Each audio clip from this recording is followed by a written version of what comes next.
office, gripping the armrests of my chair so tightly that my nails dug into the leather. My heart pounded in my ears as the lawyer cleared his throat, pushing up his glasses as he read the final lines of my grandmother's will. Miss Carter, your grandmother, Mrs. Eleanor Carter, has left the entirety of her estate, valued at approximately $1 million to you. Silence. Then laughter. Cold, dismissive, cruel laughter. I turned my head slowly, feeling my stomach tighten as I met the smug, disbelieving faces of my family. You must be joking, my father scoffed, shaking his head in amusement. That can't be right. My mother wouldn't leave everything to a child. I'm 22. I shot back, my voice firmer than I felt. Exactly, my uncle sneered, crossing his arms. And what does a 22-year-old know about handling an estate? You wouldn't last a day running something that big. My older brother let out a slow, mocking chuckle. Yeah. Maybe Grandma was losing it toward the end. No offense, sis, but there's no way you can handle this kind of responsibility. My mother didn't even look at me. I felt something cold settle in my chest. They weren't just surprised. They were offended. My grandmother had trusted me. She had raised me when my own parents saw me as an afterthought. She had taught me about business, about responsibility. She had seen something in me that my family never had. And now, they were dismissing me. The will is legally binding, the lawyer stated, voice calm but firm. Miss Carter is the rightful heir to the estate. I barely had time to process the words before my father scoffed and leaned back in his chair. Then we'll challenge it. A chill ran down my spine. I turned to him, my voice barely a whisper. You can't be serious. But the smirk on his face told me he was dead serious. And that was the moment I realized they were going to take everything from me. I fought. I hired a lawyer. I presented my case in court. But my father and uncle? They had money. Money that could pay off judges. Money that could manufacture fake documents claiming I was unfit to handle the estate. 2 months later, I sat in a courtroom as the judge ruled in their favor. Due to concerns about the heir's financial capability, the estate will be managed by the Carter family as joint custodians. I lost everything. My home, my inheritance, my grandmother's legacy, stolen. They didn't just take the money. They laughed in my face while doing it. You'll thank us later, my uncle said, patting me on the shoulder like I was some clueless little girl. This isn't something a naive girl like you can handle. I clenched my fists so tightly that my nails dug into my palms. I wanted to scream, to fight, to throw something, but I did none of that. I simply turned and walked away. Because while they were gloating, they had no idea that I still had a plan. They thought they had won. I let them believe it. While my father and uncle celebrated, while my brother smirked and my mother looked the other way, I stayed silent. But inside, I was burning. Because what my family didn't know, what they never bothered to check, was that my grandmother had always been one step ahead. The $1 million estate? The obvious properties? The visible assets? They weren't everything. I had spent years at my grandmother's side, learning not just what she owned, but where she hid what truly mattered. And what my greedy, short-sighted family failed to realize was that the most valuable pieces of my grandmother's empire weren't in the will at all. They were hidden, scattered, untraceable, and they were mine. The night after the court ruling, I sat alone in my tiny rented apartment, a single lamp casting shadows across the room. The official will documents lay in front of me, but it wasn't the will itself that mattered. It was the letters, handwritten by my grandmother. Letters she had given me over the years, each sealed with her signature. Inside, clues, instructions. A roadmap to assets my family never knew existed. Properties under different names. Investments hidden under shell companies. Stocks carefully arranged so they couldn't be linked back to her directly. The true wealth of my grandmother's empire wasn't in the estate they had stolen. It was in the networks, the partnerships, the private holdings. And it all belonged to me. The pieces clicked into place in my mind. They thought they had ruined me.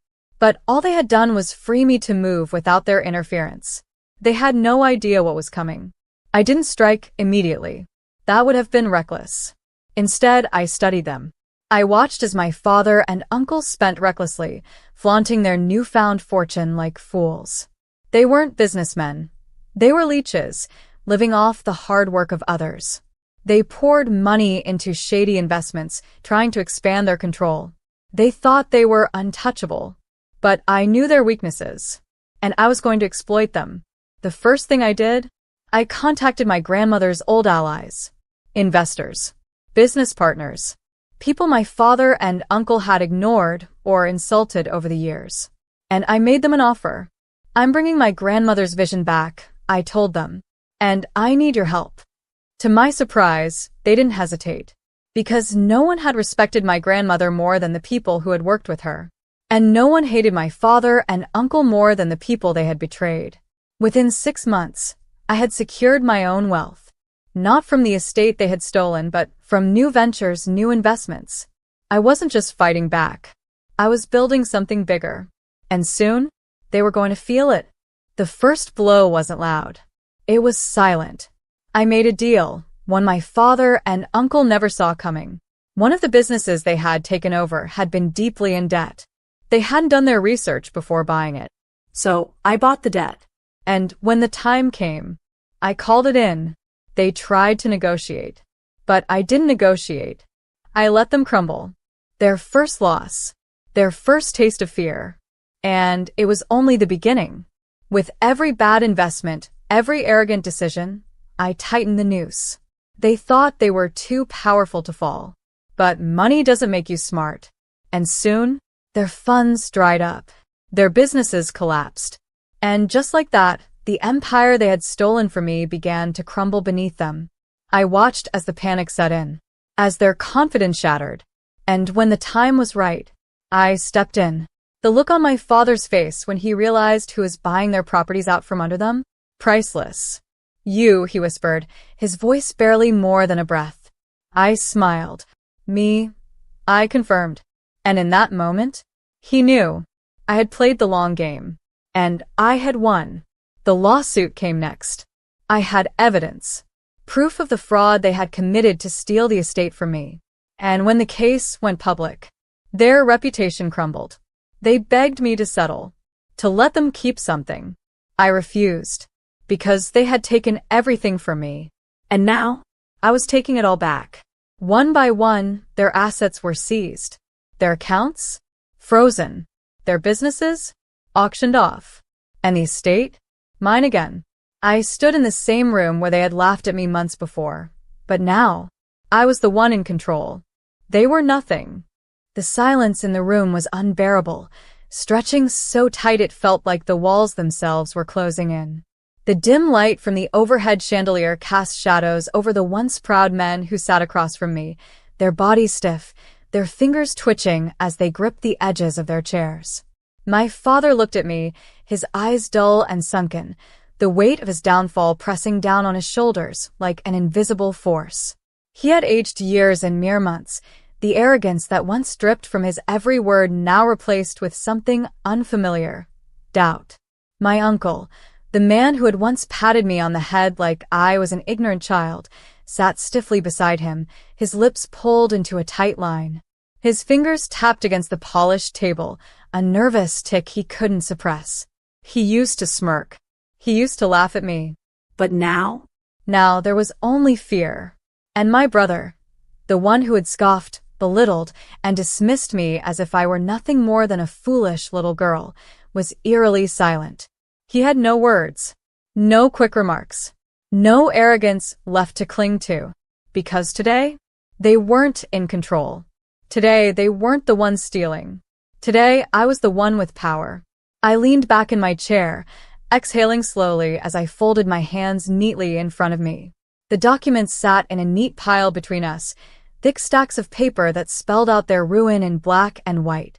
Contracts, financial records, evidence of fraudulent transfers, each sheet another nail in their coffin.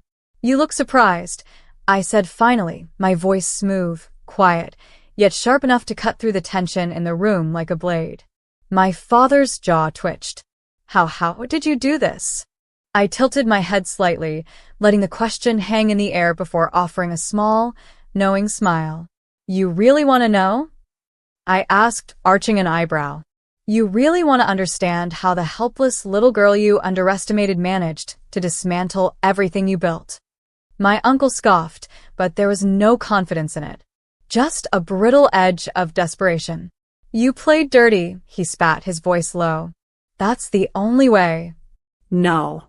I cut him off sharply, leaning forward. I played smart. You played dirty. You forged documents. You lied to the courts. You stole from me, thinking I'd just accept it and disappear. I let my voice drop to a whisper, my eyes narrowing as I let my next words sink into their bones. But you forgot one thing. My father swallowed hard.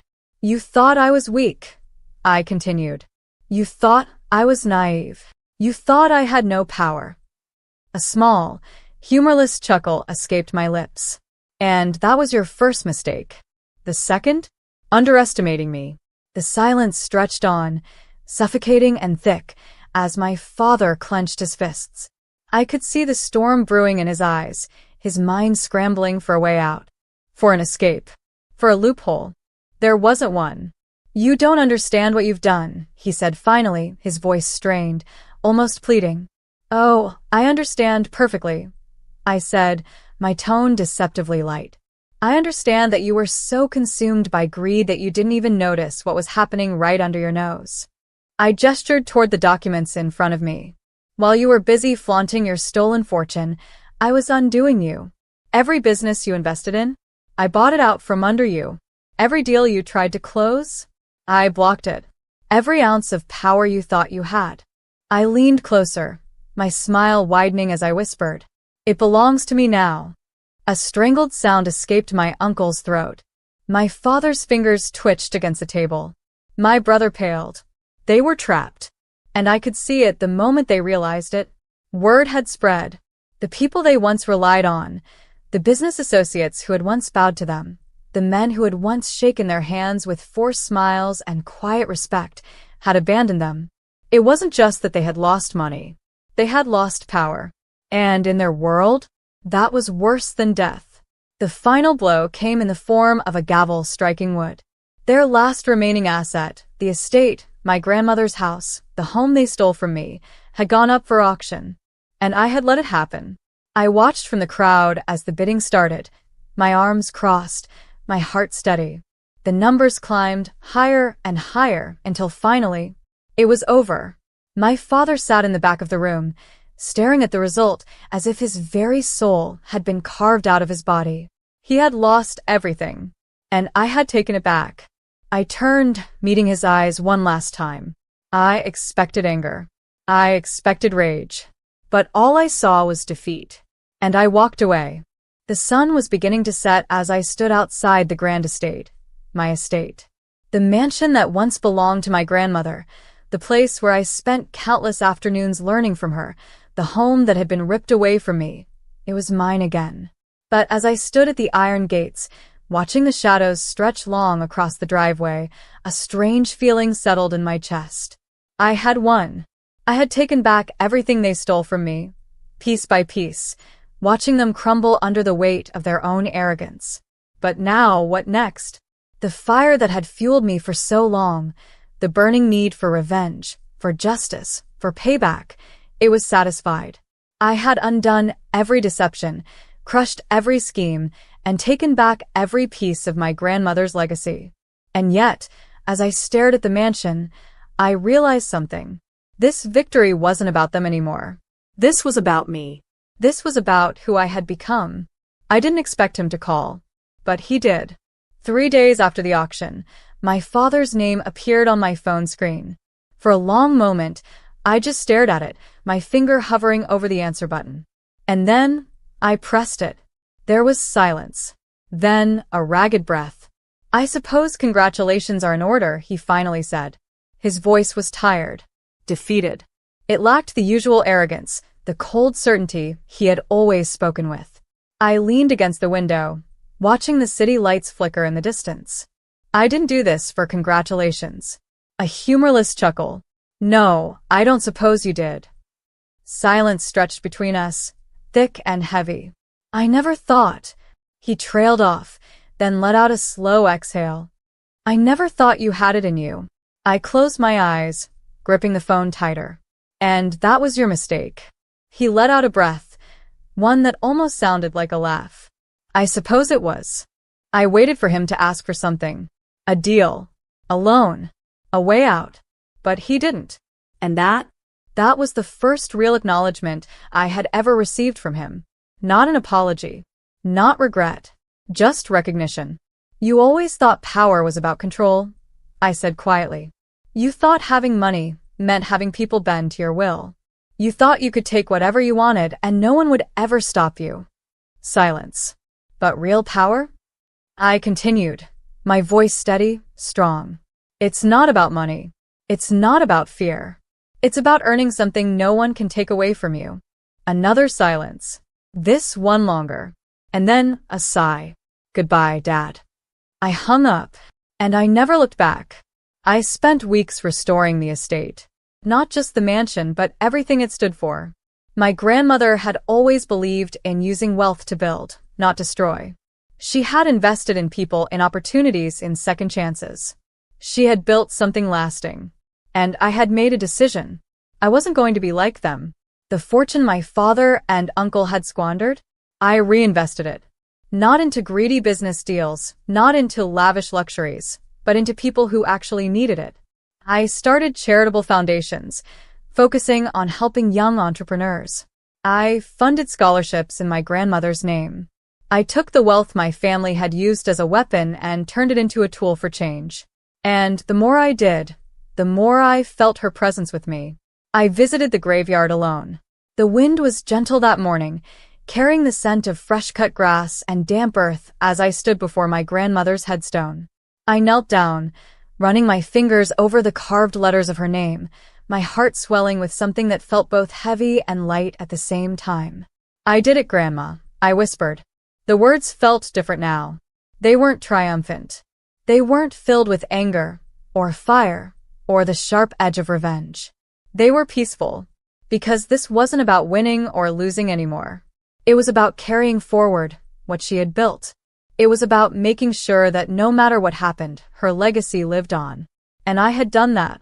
I stood at the top of the estate's balcony, looking out at the land below. It was mine again, not just in name, but in purpose. I had fought. I had lost. I had rebuilt myself from nothing. And now I was finally free. Not because I had taken everything back, but because I had finally let go. Because in the end, true power isn't about holding on to